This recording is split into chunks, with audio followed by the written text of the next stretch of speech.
जय हिंद। आइए हम आज देखते हैं सामाजिक विज्ञान के इतिहास में दूसरा अध्याय भारत में राष्ट्रवाद। भारत में राष्ट्रवाद। सर्वप्रथम समझते हैं राष्ट्रवाद का अर्थ क्या होता है। राष्ट्रवाद का अर्थ होता है देश प्रेम। देश प्रेम, इसका मतलब क्या हुआ? अपने देश से प्रेम करना, अपने देश के नागरिकों के हित के लिए सोचना, अपने देश की उन्नति के लिए सोचना, वही होता है राष्ट्रवाद। तो भारत में राष्ट्रवाद किस प्रकार उभरा ये समझते हैं। ये कहानी शुरू होती है प्रथम विश्व युद्ध से। कब से भैया? प्रथम विश्व युद्ध।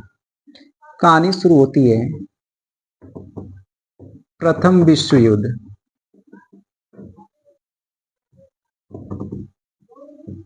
प्रथम विश्व युद्ध भैया जो कि 1914 से 1918 तक चला। जो डेट है 28 जुलाई 11 नवंबर 28 जुलाई 1914 से 11 नवंबर 1918 ईस्वी तक चला।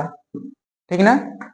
ये दो गुटों के बीच हुआ युद्ध। कौन कौन गुट थे? दो गुट देखिए, ये देखते हैं। एक था मित्र राष्ट्र, दूसरी तरफ था धुरी राष्ट्र। क्या था भैया? धुरी राष्ट्र। मित्र राष्ट्र में कौन कौन देश थे? मित्र राष्ट्र में थे ब्रिटेन। क्या था? ब्रिटेन, अमेरिका, रूस, ब्रिटेन, अमेरिका, रूस, फ्रांस। ठीक ना? और धुरी राष्ट्र में था जर्मनी,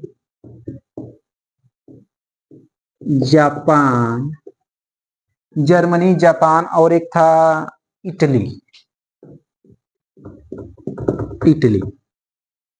प्रथम विश्व युद्ध दो गुटों के बीच में लड़ा गया, मित्र राष्ट्र और धुरी राष्ट्र। ब्रिटेन, अमेरिका, रूस और फ्रांस, ये देश मिले और इनका नाम रख दिया गया मित्र राष्ट्र। जर्मनी, जापान और इटली, इनका नाम रख दिया गया धुरी राष्ट्र। इनके गुट का नाम क्या रख दिया गया? धुरी राष्ट्र। और इन्हीं के बीच युद्ध हुआ। युद्ध क्यों हुआ? ये मित्र राष्ट्र है, जो मित्र राष्ट्र अर्थात कि ब्रिटेन, अमेरिका और रूस, फ्रांस, ये लोग कहते थे हम लोग लोकतंत्र चाहते हैं। जबकि ये धुरी राष्ट्र वाले अर्थात कि जर्मनी, जापान और इटली, ये तानाशाही चाहते थे। क्या चाहते थे? तानाशाही का मतलब समझ रहे हो? एक राजा हो और जो कहे वही सत्य हो। अब भले न गलत कहे तका से, लेकिन वो सत्य हो। वो तानाशाही करना चाहते थे। और लोकतंत्र में क्या होता है? हम जैसे हमारे यहाँ क्या चलता है? लोकतंत्र चलता है ना भैया। तो लोकतंत्र अच्छी प्रणाली है। और तानाशाही क्या? तानाशाही तो खत्म हो जाएगी। तो दो लोगों में लड़ाई हुआ। तो इससे प्रथम विश्व युद्ध से भारत में राष्ट्रवाद का क्या मतलब है, क्या संबंध है? क्यों भारत में राष्ट्रवाद उभर गया? आइए देखते हैं। एक देश, मित्र राष्ट्र में एक देश है ब्रिटेन। ब्रिटेन जब प्रथम विश्व युद्ध हुआ तो उसमें शासन कर रहा था भारत पर। कहां कर रहा था? भारत पर। इसको मिटा देते हैं।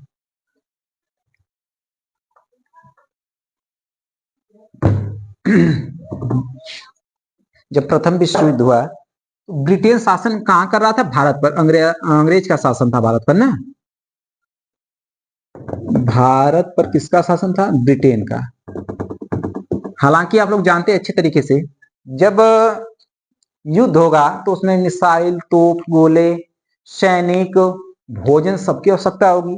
और एक ब्रिटेन ससुरा करता क्या था? ब्रिटेनवा वाले क्या करते थे कि भारत से लेकर जाते थे। अन्न कहां से लेकर जाते थे? खाद्य पदार्थ भारत से। पैसे की जरूरत पड़ती थी तो कहां से लेकर जाते थे? भारत से। भारत पर इन्होंने सभी करों को बढ़ा दिया, जैसे राजस्व कर, सीमा शुल्क, चौकीदारी कर, इस प्रकार के जितने अन्य कर थे सबको बढ़ा दिया। और पूरा का पूरा अत्याचार करने लगा भारत में। भारत के नागरिक देखें, ससुरा कहीं का गोर चमड़ी वाले, तुम लोग हमारे यहाँ से खाद्य पदार्थ भी लेकर जा रहे हो, पैसा भी लेकर जा रहे हो, साथ ही साथ अत्याचार भी कर रहे हो। इन लोगों के बीच अपनत्व का भाव जगा और वहीं से शुरू हुआ राष्ट्रवाद। क्या शुरू हुआ? भारत में राष्ट्रवाद। 1915 की कहानी है। 1915 की। उस समय गांधी जी साउथ अफ्रीका में थे। साउथ अफ्रीका से भारत आए 1915 में। इससे पहले कई बार आ चुके थे, लेकिन जब वो 1915 में भारत आए तो उन्होंने सत्याग्रह आंदोलन किया। पहली बार भारत में सत्याग्रह आंदोलन हुआ 1915 के बाद, और वो भी किए गांधी जी। किस प्रकार की, आइए देखते हैं। अंग्रेज सब बिहार के चंपारण जिले में नील की खेती जबरन करवा रहे थे। क्या कर भैया? अंग्रेज सब बिहार के चंपारण जिले में नील की खेती जबरन करवा रहे थे। उसी का नाम रखा गया दमनकारी फसल। क्या रखा गया? दमनकारी फसल। तो गांधी जी 10 अप्रैल 1917 को 10 अप्रैल 1917 को चंपारण सत्याग्रह आंदोलन किए। क्या किए? चंपारण सत्याग्रह आंदोलन।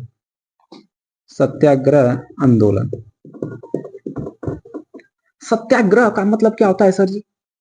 सत्याग्रह का मतलब होता है कि सत्य पर आग्रह करेंगे कि आप लोग गलत हो। इन्होंने अंग्रेजों को बोला कि बाबू आप लोग गलत हो, जो जबरन नील की खेती करवा रहे हो ना, ये बहुत गलत है, आप लोग को बहुत भारी पड़ेगा। किससे बोले? अंग्रेज से बोले। ठीक ना बाबू? और कहां पर बोले? चंपारण जिले में। चंपारण जिला है कहां? बिहार में पड़ता है। कहां पड़ता है? बिहार में। तो बिहार के चंपारण जिले में आंदोलन किए और उसका नाम रखिए सत्याग्रह आंदोलन। तो प्रथम सत्याग्रह आंदोलन कहां किए थे? तो बिहार के चंपारण जिले में। उस आंदोलन का नाम क्या है? चंपारण सत्याग्रह आंदोलन। चंपारण सत्याग्रह आंदोलन कब हुआ? तो 1917 ईस्वी में। कब हुआ भैया? 1917 ईस्वी में। समझ गए बाबू? आइए अब दूसरा देखते हैं। इन्होंने 22 मार्च 1918 ईस्वी 22 मार्च 1918 ईस्वी को खेड़ा सत्याग्रह आंदोलन किए। क्या किए भैया? खेड़ा सत्याग्रह आंदोलन। खेड़ा सत्याग्रह आंदोलन। इसका मतलब क्या होगा? खेड़ा एक जिले का नाम है जो कि गुजरात में पड़ता है। खेड़ा एक जिले का नाम है जो कि गुजरात में पड़ता है। वहां पर सत्य पर आग्रह किए। सत्य किस बात के लिए सत्य पर आग्रह किया, ये देखते हैं। वहां की जो फसल है बर्बाद हो चुकी थी। गुजरात के खेड़े जिले की फसल बर्बाद हो चुकी थी। फिर भी अंग्रेज कहते थे आप हमें अन्न दीजिए, खाद्य पदार्थ दीजिए और कर दीजिए। जबरदस्ती भैया, यहाँ खाने के लिए नहीं है और ये सब कर मांग रहे हैं। तो हुआ क्या भैया, देखते हैं। गांधी जी नौजवान हट्टे कट्टे पहुंच गए गुजरात, और गुजरात के तो थे भी। पहुंचे और खेड़ा जिले में गए, वहां के नागरिकों से प्रोत्साहित किए और बोले अहिंसक ढंग से, मतलब अहिंसा मतलब होता है हिंसा किए बिना, मारपीट किए बिना आप लोग आंदोलन कीजिए। ठीक ना बाबू? तो एक खेड़े जिले में, गुजरात के खेड़े जिले में गए और सत्याग्रह आंदोलन किया। और किसके लिए किए? किसके विरुद्ध किए? कर के विरुद्ध किए थे कि आप लोग कर नहीं लोगे। ठीक ना? तो वहां पर खेड़ा सत्याग्रह आंदोलन। देखिए, भारत में प्रथम सत्याग्रह आंदोलन कहां किए थे? बिहार के चंपारण जिले में। उस आंदोलन का क्या नाम है? चंपारण सत्याग्रह आंदोलन। कब किए थे? 1917 में। ठीक। अब पूछेगा कि खेड़ा सत्याग्रह आंदोलन कहां किए थे? तो गुजरात के खेड़े जिले में किए थे। खेड़ा से नाम है, समझ गए ना? और कब किए थे? तो 1918 ईस्वी में। समझ गए भैया? गांधी जी तो पूरा फेमस हो गए, पूरा आंदोलन कर करके एकदम अंग्रेजों को भड़का दे रहे हैं। फिर आइए देखते हैं अब फिर क्या किए। फिर हुआ क्या? 1918 ईस्वी में इन्होंने अहमदाबाद सत्याग्रह आंदोलन किए। ठीक ना? 1918 ईस्वी में अहमदाबाद सत्याग्रह आंदोलन किए गांधी जी। क्यों किए? हुआ क्या था कि अहमदाबाद, आप लोग जानते हैं कि अहमदाबाद को मैनचेस्टर कहा जाता है। मैनचेस्टर मतलब होता है जहां सूती वस्त्र बनाए जाते हैं। ठीक ना? तो यहाँ पर सूती वस्त्र बनाया जा रहा था एक कंपनी में, और वहां पर हुआ क्या कि प्लेग महामारी फैल गई। प्लेग महामारी गिलहरी के, खरगोश के और चूहों से फैलती है। ठीक। और वो फैलकर मनुष्यों में चली गई। यहाँ के जो श्रमिक थे उन लोगों में चली गई, और वे लोग खांसने लगे। ये सब बीमारी फैलती है खांसने से और छींकने से, पूरे सबको फैल गई। अब भैया सभी लोग बीमार पड़ गए, खाने के लेने देने पड़ गए। अब क्या होगा? अब बोला ये जो श्रमिक थे वो अपने मालिक से कहें कि आप हमें 50% बोनस दीजिए। क्या कहें? जैसे कोरोना आया था ना, उसी प्रकार प्लेग महामारी आई थी, तो ये जो श्रमिक थे अपने मालिक से बोले, यहाँ का जो मालिक था अहमदाबाद का, वो बोले कि नहीं, उनसे बोले कि आप हमें 50% बोनस दीजिए। लेकिन मालिक नहीं तैयार हुआ। मालिक का नहीं, हम 20% बोनस देंगे। गांधी जी तो एकदम देखो, दो ही आंदोलन किए हैं, एक चंपारण सत्याग्रह आंदोलन और एक खेड़ा सत्याग्रह आंदोलन, और दोनों में जीते हैं। उनको लगी थी लत, पहुंच गए फौजी डंडा लेकर अहमदाबाद। कहा? अहमदाबाद। ए बाबू अंग्रेज, यहाँ सुनो। क्या कि आई जो श्रमिक बोल रहे हैं 50% बोनस ना दे दो। अंग्रेज बोला नहीं देंगे। अहमदाबाद सत्याग्रह आंदोलन किए, परंतु अंग्रेज स्वीकार नहीं किए, 50% को स्वीकार नहीं किए। तो गांधी जी क्या किए? ठीक है, हम भी उसी में के हैं, भूख हड़ताल पर बैठ गए। कहा भैया? भूख हड़ताल पर बैठ गए। तो प्रथम बार इन्होंने इसी में भूख हड़ताल, कहां बैठ गए भैया? भूख हड़ताल पर। तो प्रथम बार गांधी जी भूख हड़ताल पर किस आंदोलन के तहत बैठे थे? तो अहमदाबाद सत्याग्रह आंदोलन के तहत भूख हड़ताल पर प्रथम बार बैठे थे। ठीक। अब अंग्रेज कहीं देख रहे हैं गांधी जी भूख हड़ताल पर बैठे हैं, अगर कहीं गांधी जी को कुछ हो गया तो लेने के देने पड़ जाएंगे। अंग्रेज कहें गांधी जी सुनिए ना भैया, सुनिए। बोले गांधी जी बोलो। बोले जो 20% हम दे रहे हैं ना, मलिकवा जो कहा कि जो हम 20% दे रहे हैं और आप लोग कह रहे हैं 50%, ऐसा है गांधी जी की, सुनिए ना, 35% पर मान जाइए, 35% पर मान जाइए। गांधी जी कहें ठीक है जाओ। 35% पर समझौता हो गया। तो वहां पर जो वहां का मालिक था 35% बोनस देने के लिए तैयार हुआ। तो पूछा जाएगा कि गांधी जी साउथ अफ्रीका से भारत कब आए? तो 1915 में। 1915 में। पूछा जाएगा कि प्रथम सत्याग्रह आंदोलन भारत में कहां किए? तो बिहार के चंपारण जिले में। उस सत्याग्रह आंदोलन का नाम क्या है? चंपारण सत्याग्रह आंदोलन। कब किए? 1917 में। यह आंदोलन किसके विरुद्ध था? दमनकारी फसल के विरुद्ध। और वो फसल किसकी थी? नील की खेती की। अंग्रेज क्या कहते थे कि 1/3 हिस्से पर नील की खेती करना जरूरी है, जबरन है कि करोगे करोगे, इसी के विरुद्ध में किए थे। फिर दूसरा सत्याग्रह आंदोलन कहां किए? खेड़ा सत्याग्रह आंदोलन। कहां पड़ता है खेड़ा? खेड़ा जिले का नाम है जो कि गुजरात में पड़ता है। अच्छा, यहाँ क्यों किए? यहाँ की फसल हो गई थी बर्बाद, अकाल पड़ गया था, यहाँ की फसल बर्बाद हो गई थी। फिर भी ससुरा गोरी चमड़े वाले क्या कहते थे कि हमको आप कर दो। यहाँ बताइए कि खेड़ा जिले वालों के पास खाने के लिए नहीं, यही सब कर मांग रहे हैं। गांधी जी को पता चला, लेके अट्टा कट्टा थे भैया उस समय। अब नहीं तो नोटिया पर इनका वो ओल्ड का फोटो लगा है, उसमें अट्टे कट्टे थे एकदम, पहिर के सूट उठ चलते थे। गए यहाँ भी आंदोलन किए, ये भी आंदोलन जीते, ये भी आंदोलन जीते। तीसर के आंदोलन में कहा गए? अहमदाबाद में, जो कि सूती वस्त्र का कंपनी था, उसमें गए। वहां पर अहमदाबाद सत्याग्रह आंदोलन किया। अहमदाबाद कहाँ है? गुजरात में है। यहाँ पर भी जब अंग्रेज इनके बातों को नहीं माने तो भूख हड़ताल पर बैठ गए। फिर कितने पर समझौता हुआ? 35% पर। ठीक। और मांगे कितने थे? 50। दे कितने रहे थे? 20। समझ गए बाबू? बहुत अच्छा। तो अब अगला देखेंगे, आता है रॉलेट एक्ट। क्या आता है अगला? Rowlatt act. अच्छा, एक बार रिवीजन करते हैं। राष्ट्रवाद का क्या मतलब होता है? देश प्रेम। क्या होता है? देश प्रेम। प्रथम विश्व युद्ध कब शुरू हुआ? 28 जुलाई 1914 से 11 नवंबर 1918 ईस्वी तक चला। ठीक। किसके किसके बीच में हुआ? दो गुटों के, एक है मित्र राष्ट्र, एक है धुरी राष्ट्र। मित्र राष्ट्र में कौन कौन देश आते हैं? चलिए बताइए, आप लोग बताइए कमेंट करके। मित्र राष्ट्र में आता है ब्रिटेन, अमेरिका, सोवियत संघ जैसे रूस, फ्रांस। ये इनको मित्र राष्ट्र का नाम दिया गया। और धुरी राष्ट्र में कौन है? Germany, Italy, Japan. और अब देखते हैं रॉलेट एक्ट। क्या देखते हैं? रॉलेट एक्ट, जो कि 21 मार्च 21 मार्च 1919 को भारत में लागू किया गया। रॉलेट एक्ट 1919 को भारत में लागू किया गया। ये क्या है देखते हैं। आप देख रहे हैं कि गांधी जी आंदोलन पे आंदोलन किए जा रहे हैं, ठीक ना। गांधी जी के अंदर राष्ट्रवाद की भावना उत्पन्न हो गई है और साथ ही साथ दूसरे लोगों को भी प्रोत्साहित कर रहे हैं। तो जो ब्रिटिश शासन जी, जो अंग्रेजी शासन थी, ससुरी कही, देख रहे हैं गांधी जी के अंदर तो राष्ट्रवाद की भावना उत्पन्न हो गई है, साथ ही साथ ये दूसरों को भी उत्साहित कर रहे हैं। तो ये जो शासन थी, ब्रिटिश शासन, उन्होंने क्या किया, एक रॉलेट एक्ट लाया।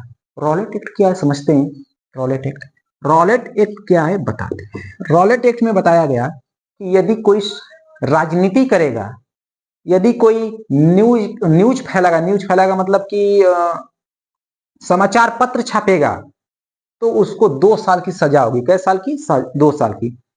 इसमें ब्रिटिश शासन को शक्ति प्रदान की गई थी कि यदि आपको शक होता है कि कोई राजनीति कर रहा है तो उसको गिरफ्तार कर लीजिए और 2 साल बिना कुछ कहे अंदर झोंक दीजिए। अंदर मतलब समझ रहे, जेल में कर दीजिए, ठीक ना। तो इसमें क्या प्रदान की गई थी, ब्रिटिश शासन को शक्ति प्रदान थी कि 2 साल की सजा हो सकती है, 2 साल की। यदि कोई राजनीति करेगा तो उसको 2 साल की सजा हो जाएगी। इसमें प्रतिबंध लगाया था कि राजनीति नहीं करना है, समाचार पत्र नहीं छापना है, समझ गए भैया। और ये रॉलेट एक्ट क्यों आया था? ये राष्ट्रवाद की भावना जो हमारे अंदर उत्पन्न हो रही है उसको कुचलने के लिए लाया गया था। ये जो राष्ट्रवाद की भावना उत्पन्न हो रही है, ब्रिटिश शासन इसी को कुचलने के लिए लाए थे रॉलेट एक्ट। गांधी जी कहें भैया ये क्या तो बहुत बेकार काम किए यार, इसका नाम रख दिए काला कानून। गांधी जी बोल दिए इसका क्या नाम है, काला कानून। तो पूछा जाएगा कि रॉलेट एक्ट का नाम गांधी जी ने क्या बताया, तो बोलोगे काला कानून।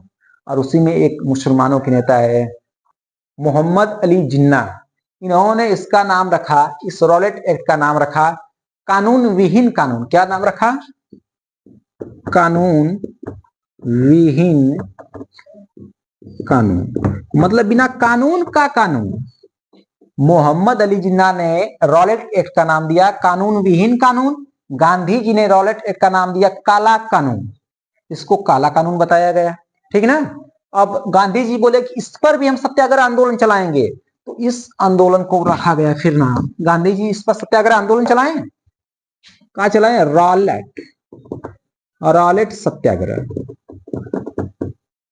क्या चलाएं सत्याग्रह? रॉलेट सत्याग्रह, जो कि इसके विरुद्ध में चलाएंगे, अर्थात कि इस कानून को समाप्त कर दिया जाए, ठीक ना। कि गांधी जी एक सत्याग्रह आंदोलन चलाए और बोले कि 6 अप्रैल 1919 को हम सत्याग्रह के दिन के रूप में मनाएंगे, ठीक।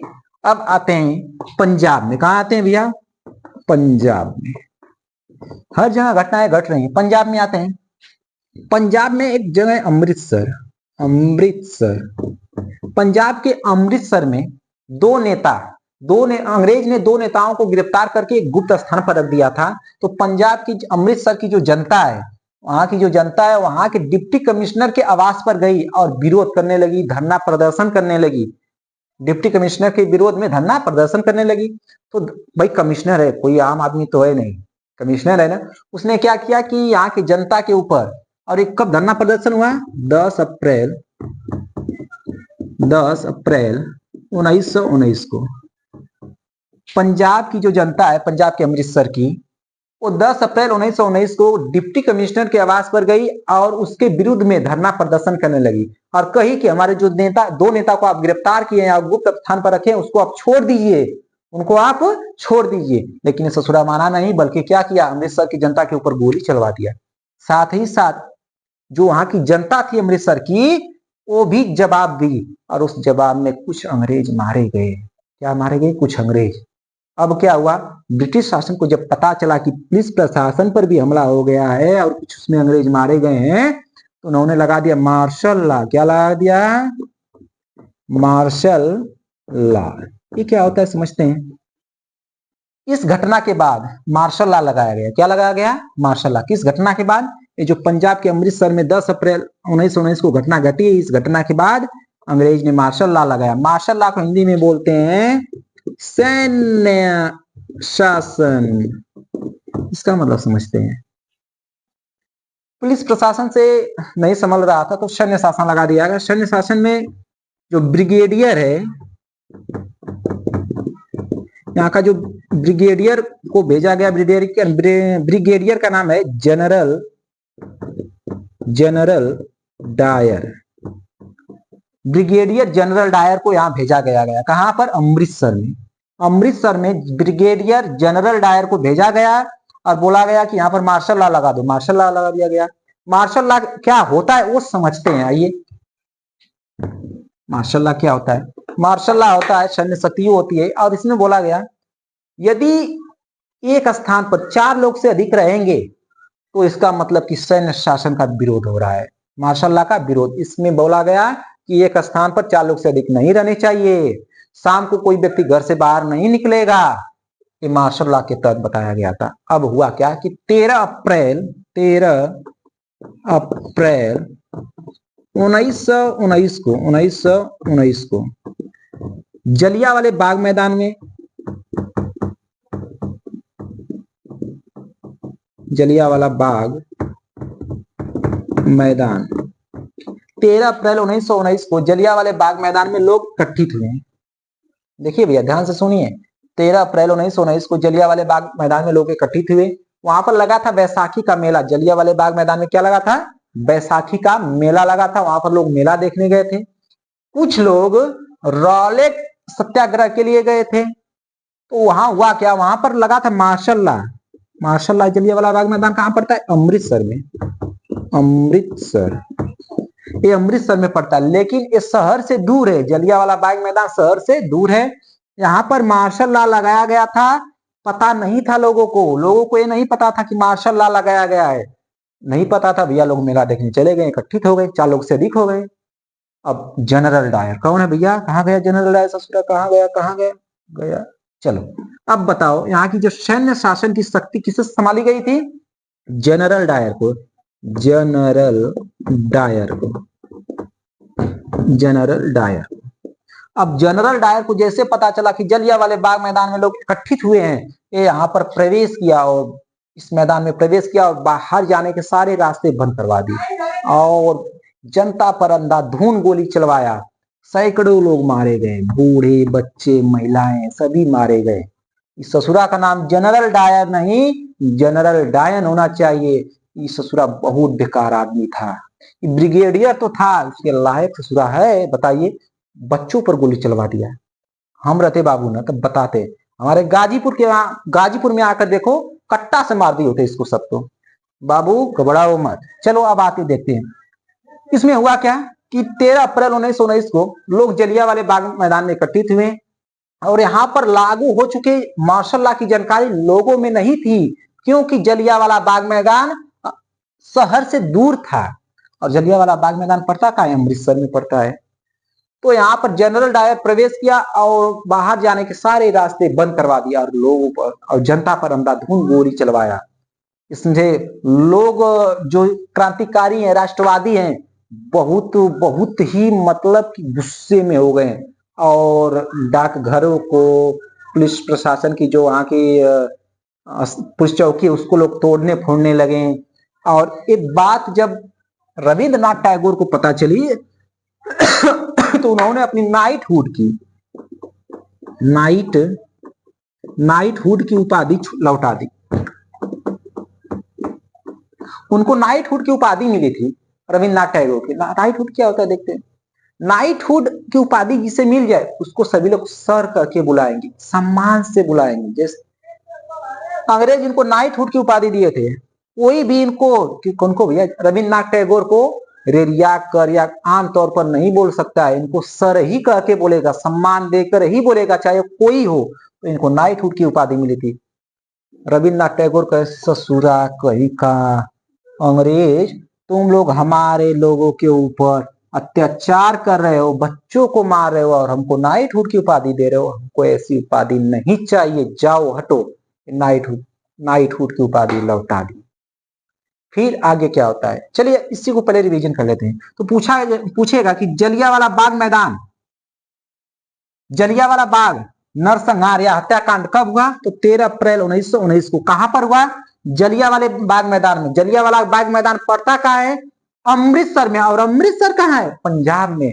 तो जलियांवाला बाग हत्याकांड पंजाब के अमृतसर के जलियांवाले बाग मैदान में हुआ था। कब हुआ था? 13 अप्रैल 1919 को हुआ था। समझ गए?